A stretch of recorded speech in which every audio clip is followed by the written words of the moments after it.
Magandang buhay mga bata! Tara, samahan ninyo akong matuto kasama si Teacher Aika, your online teacher. Please don't forget to subscribe, like, share, and hit the notification bell for more videos. Thank you! Matatag Curriculum, EPP, Industrial Arts, Grade 4, Quarter 4, Aralin 2.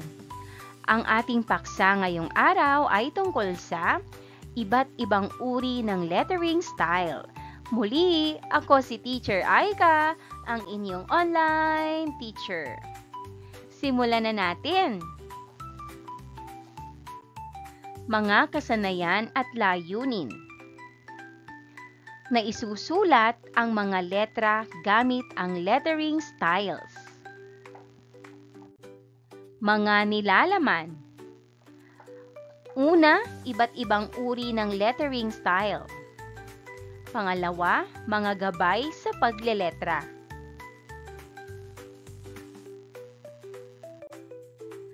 Unang araw, magkaroon muna tayo ng isang maikling balik-aral. Mga tanong, magbigay ng kasangkapan na ginagamit sa pagguhit. Magbigay ng materyales na ginagamit sa pagguhit at para saan ito ginagamit. Ano-ano ang mga hakbang sa pagguhit? At ibigay ang iba't ibang uri ng shading.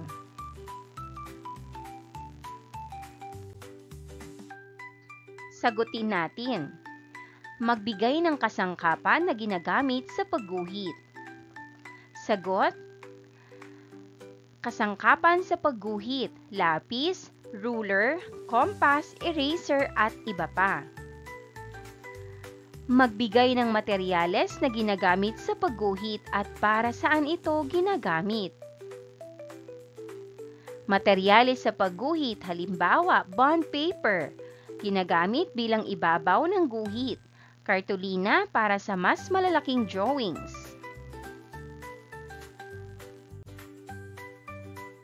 Ano-ano ang mga hakbang sa pagguhit? Sagot: hakbang sa pagguhit, gumawa ng light sketch o gabay na linya. Iguhit ang pangunahing hugis at detalye. Lagyan ng outline para linawin ang anyo. Gamitin ang shading para sa lalim at liwanag. At i-finalize ang drawing sa pamamagitan ng pag-aalis ng gabay na linya. Ibigay ang iba't ibang uri ng shading. Ang sagot, iba't ibang uri ng shading. Hatching, paggamit ng magkahiwalay na linya. Cross-hatching, pagsasama ng linya sa iba't ibang direksyon. Stippling, paggamit ng maliliit na tuldok. Blending, paghahalo ng madilim at maliwanag na bahagi.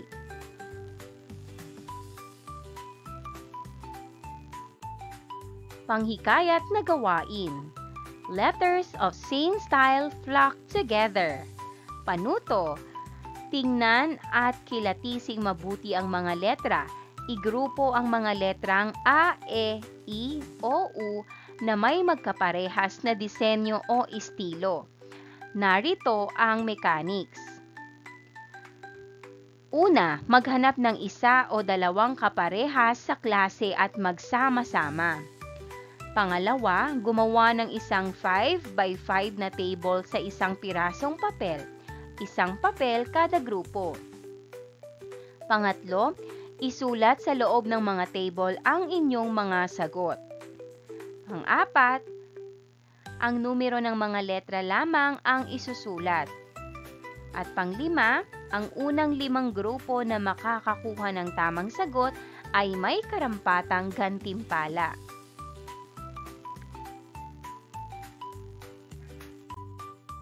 Narito ang inyong gagawin.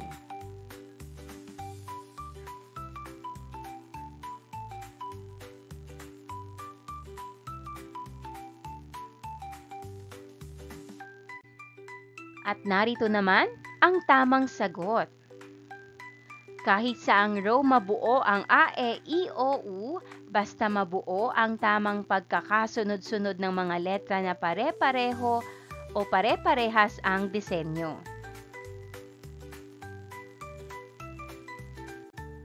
Paglinang sa kahalagahan sa pagkatuto sa aralin. Sa inyong gawain, inyong nakita ang iba't ibang estilo o disenyo ng mga letra. Nakakita na ba kayo ng ganitong estilo o disenyo ng mga letra?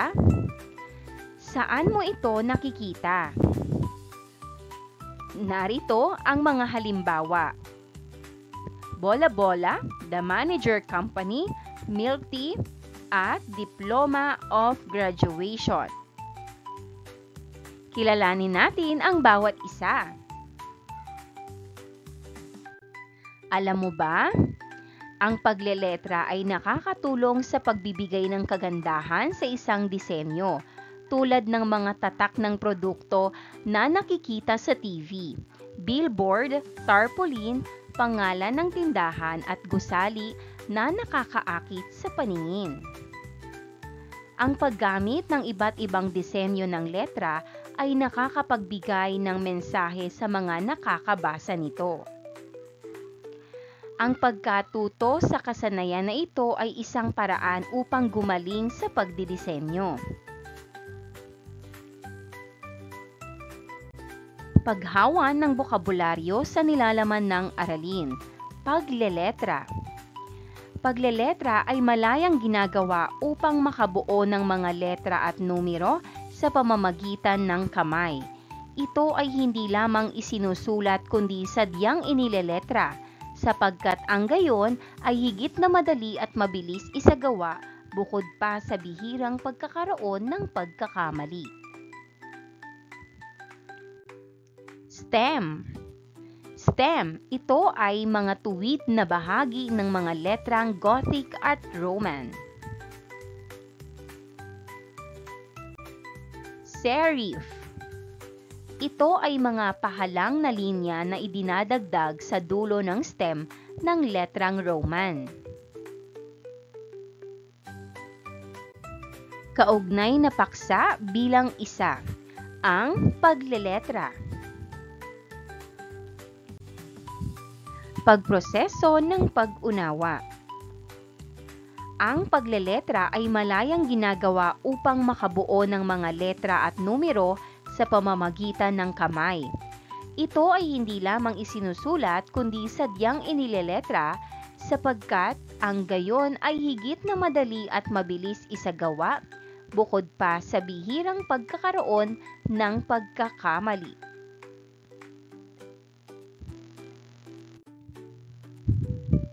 May iba't ibang uri ng letra. Sa bawat uri nito ay may iba't ibang disenyo at gamit. Ang gamit nito ay naaayon din sa paggagamitan nito. May mga letrang simple at may komplikado ang disenyo.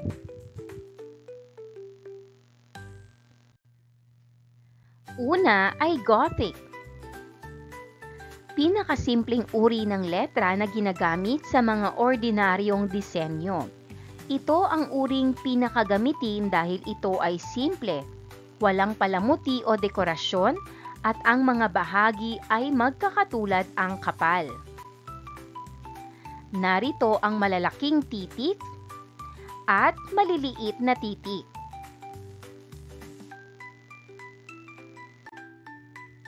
Isang halimbawa ng produkto na pwedeng paggamitan nito ay ang milk tea. Tingnan mabuti ang ating halimbawa. Pangalawa ay Roman. May pinakamakapal na bahagi ng letra. Ito ay ginagawang kahawig sa mga sulating Europeo. Narito ang malalaking titik at maliliit na titik.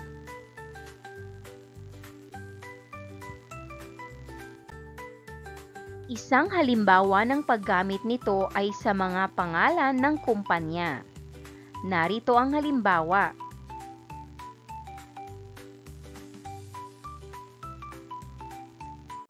Tingnan nating mabuti ang mga bahagi ng titik A sa Roman. Una ay payat na sanga o thin stem. Pangalawa, makapal na sanga o thick stem. Pangatlo ay fillet. At pang-apat ay serif.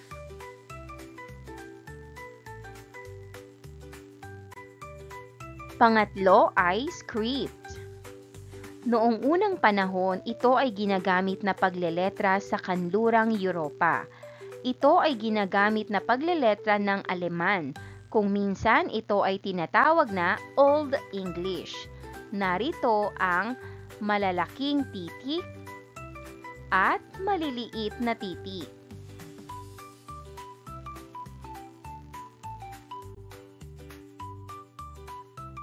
Isang halimbawa ng paggamit nito ay ang produktong bola-bola at honey. Narito ang mga larawan.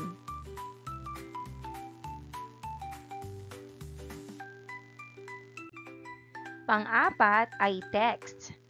Ito ang mga letrang may pinakamaraming palamuti. Ginagamit ito sa mga sertipiko at diploma. Narito ang malalaking titik at maliliit na titik.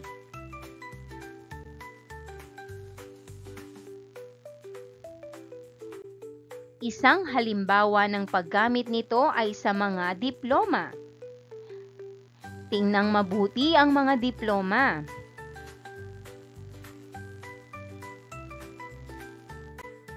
Narito ang mga gabay sa pagleletra. Una, gumamit ng mga gabay na linya. Ito ay makakatulong upang maging pantay-pantay ang taas at luwang ng mga letra. Ang gabay na linya na madalas ginagamit ay ang cap line, waistline, baseline at drop line.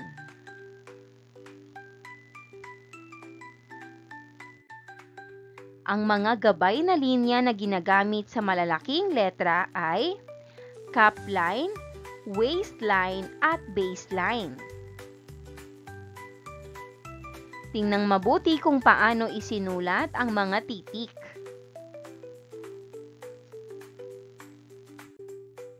Ang mga gabay na linya para sa mga maliliit na letra ay cap line, waistline, baseline at drop line. Tingnan mabuti kung ano ang itsura nito at kung paano ito isinulat.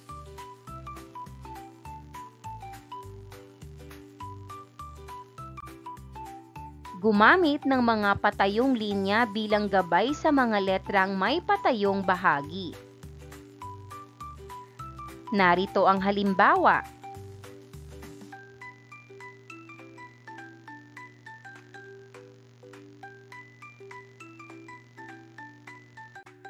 Ikalawa, iwasan ang hindi pantay-pantay na payat at kapal ng mga letra sa disenyong Gothic.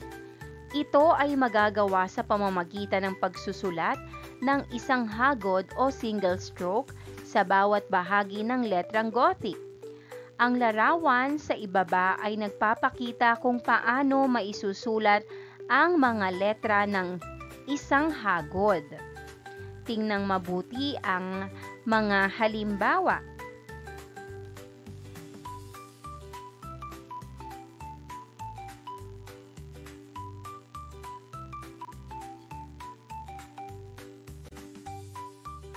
Pangatlo, makakatulong kung gagamit ng broad marker sa mga makakapal na stem ng letrang Roman.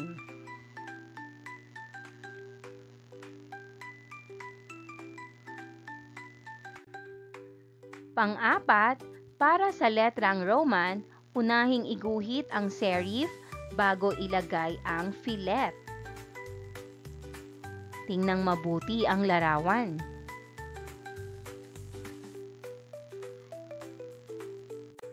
Paglalapat at pag-uugnay. Pinatnubayang pagsasanay. Bilang ng gawain isa, letrang Gothic. Mga layunin na isulat ang mga letra gamit ang Gothic style. Mga kailangang materyales, drawing board, lapis, pambura, marker, at marking pen.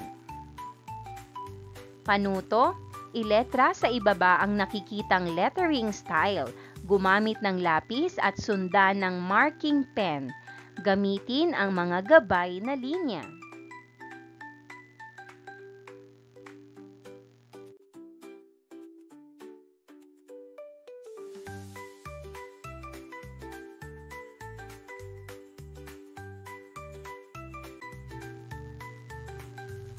Malalaking letra at maliliit na letra.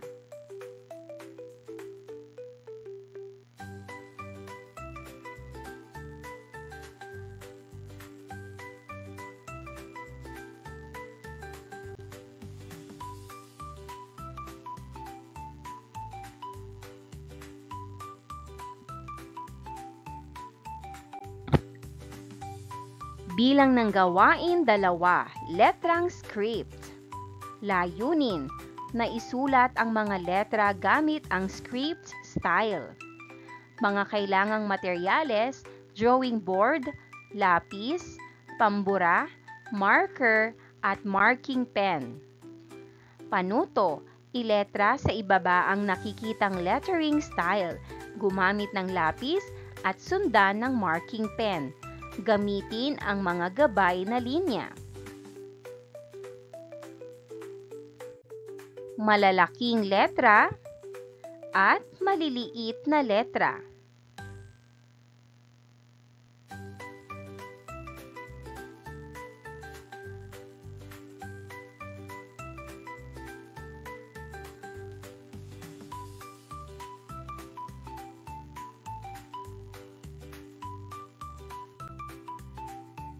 Bilang ng gawain 3, letrang text. Layunin, na isulat ang mga letra gamit ang textile. Mga kailangang materyales, drawing board, lapis, pambura, marker, at marking pen. Panuto, iletra sa ibaba ang nakikitang lettering style. Gumamit ng lapis at sundan ng marking pen. At gamitin ang mga gabay na linya.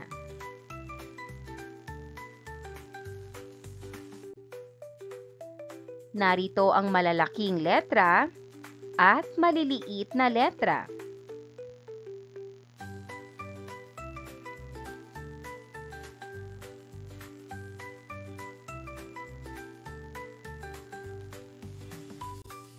Pabaong pagkatuto.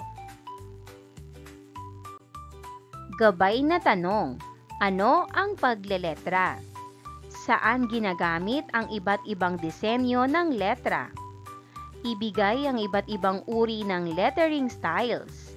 At ano-ano ang mga gabay upang maging mahusay sa pagleletra?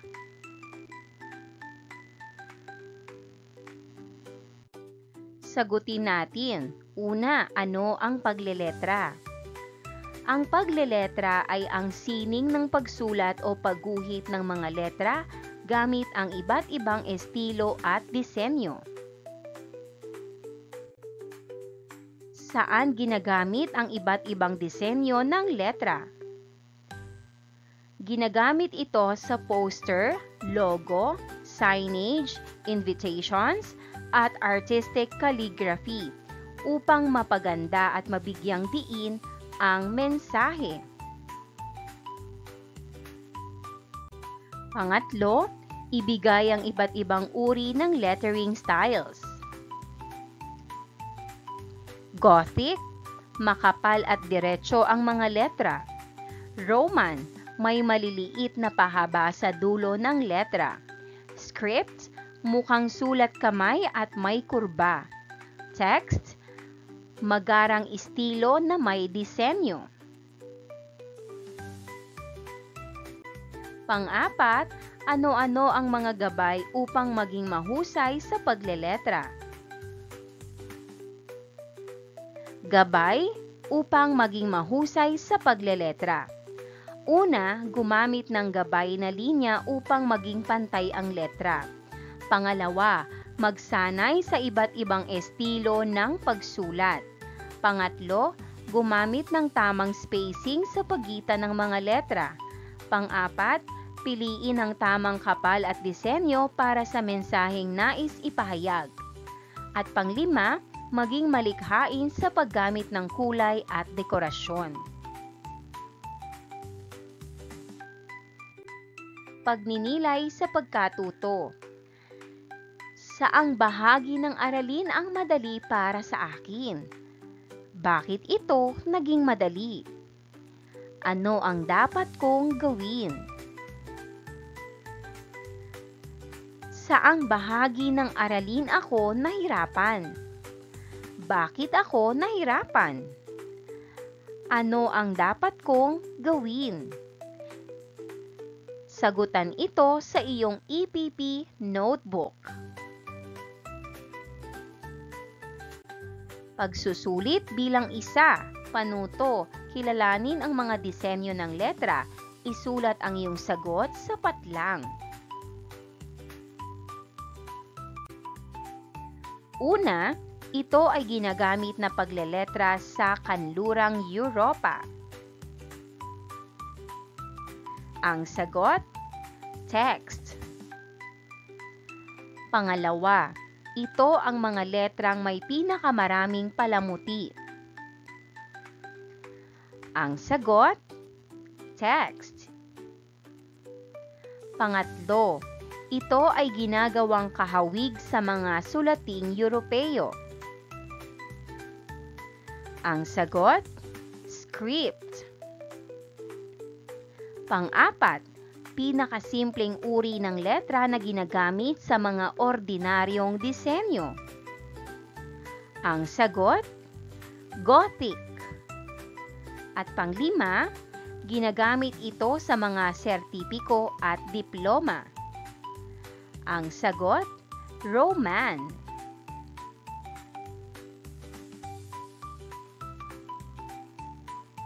Pagsusulit bilang dalawa. Panuto, kilalanin ang mga disenyo ng letra. Isulat ang iyong sagot sapat lang. Ika-6. Ang sagot, text. Ika-7. Ang sagot, script. Ika-8, exit. Ang sagot, Gothic. Ika-9, Philippines. Ang sagot, Roman. At ika-10, Coca-Cola. Ang sagot, script.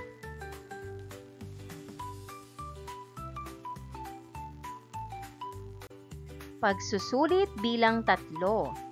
Isulat ang iyong pangalan gamit ang letrang Gothic at ang iyong apelyido gamit naman ang letrang Roman. Gawin ito sa iyong kwaderno.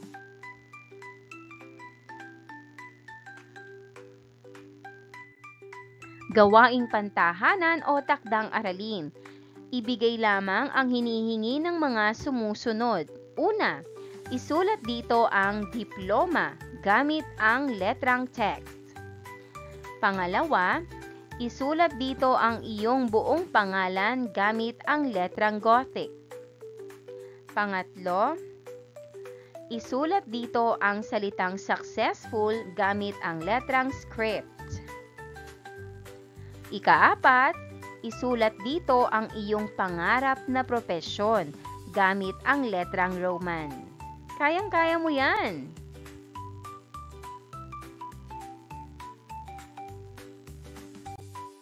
Maraming salamat sa panonood! Huwag kalimutang i-like at mag-subscribe para sa higit pang educational content. I-click ang bell icon para ma-update ka sa ating mga bagong video. Salamat!